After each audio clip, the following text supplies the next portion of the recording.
Starting and growing a business is really hard. That's my experience anyway.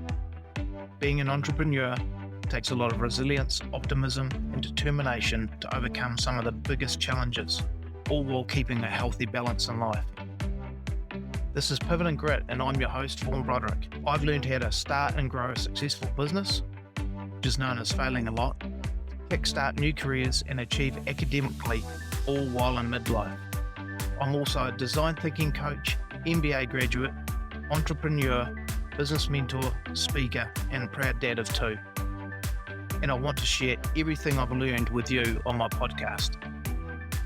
Listen in as I share all the mistakes I've made and what I've learned so that you can get on the right path faster. We'll cut through the noise and get to the point on topics like entrepreneurship, MBA content, design thinking, innovation, strategy, and the all-important mindsets that matter.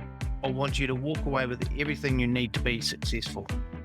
Pivot and Grit is for entrepreneurs, startup owners, busy professionals, and anyone who's trying to up their game.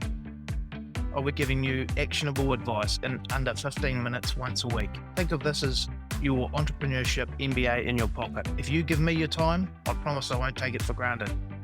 And remember, it's never too late to pivot and grit. So let's get to work.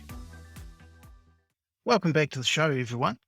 This week, we're letting our inner mad scientist loose by prototyping and testing our ideas. As we converge, we need to determine what it is that we're wanting to test.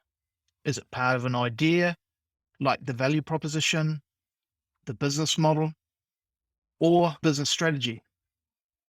Often this phase is all about getting out in the real world again and testing with real customers. Prototypes can come in various forms and different levels of fidelity. For example, if you're testing service interaction in a call center, perhaps it is simply a new script that you're testing. Or if it's an app, could you first use a paper prototype to gain some feedback before moving on to building in a no-code platform? The important message here is to understand what it is you're trying to learn and then devise an experiment that can provide the feedback that you need. A rule of thumb is that the prototype is just enough to be believable and that the customer can interact with it. Other examples of prototypes, mock-ups or models of something physical. At the Design Lab, we use cardboard panels to create physical spaces that explore dimensions and user workflows. In a service business, perhaps role-playing can be utilized. Storyboards are often good for communicating the journey and how different parts fit together. Or a Wizard of Oz prototype. A Wizard of Oz prototype is when someone is manually making things work in order to make things seem that it is automatically happening. But as with all experiments, you should start with a well-defined hypothesis.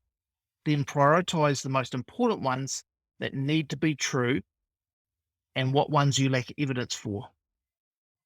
A good hypothesis is one that you can validate or invalidate. It will clearly outline what success looks like, and it tests one specific aspect. For example, in a startup I was involved in, our initial desirability hypothesis for one user group was that they were ready to and would willingly start using the MVP app. Our metric for success from the pool of users was 70%.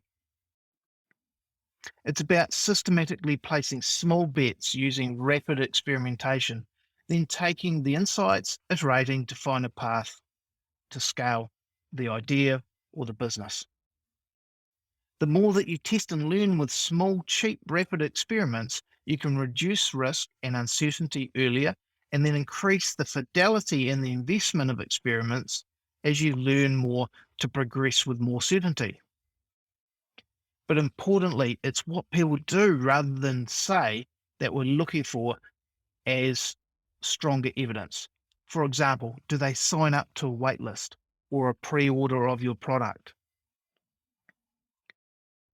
Also, getting the right mindset is critical.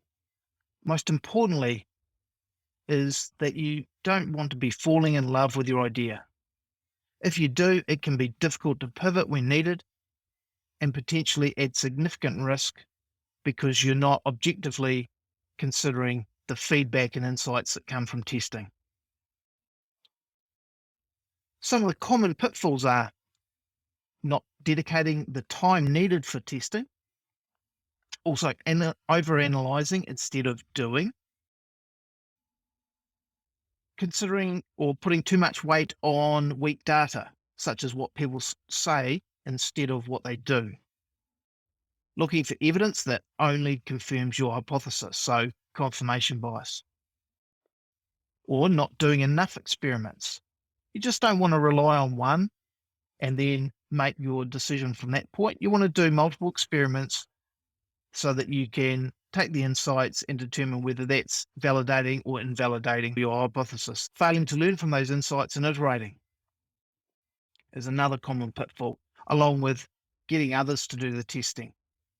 In a startup or prototype situation, often it's best that the person who's developing the idea or business is doing the testing. And to finish off, some of the top tips here are: number one, don't fall in love with your idea. Start with low fidelity and increase your prototypes in terms of the investment and the scale as you gain more evidence. Expose the concept early and let people be critical to it. Importantly, fail early, often, and at low cost. And make sure that you're tracking that feedback, the insights, and your progress. That's all for this week. If you like this episode, please share it with one person that needs to hear the message.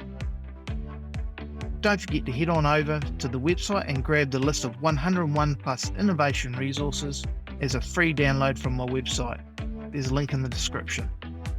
Until next time, thank you for listening in. Here's to your success.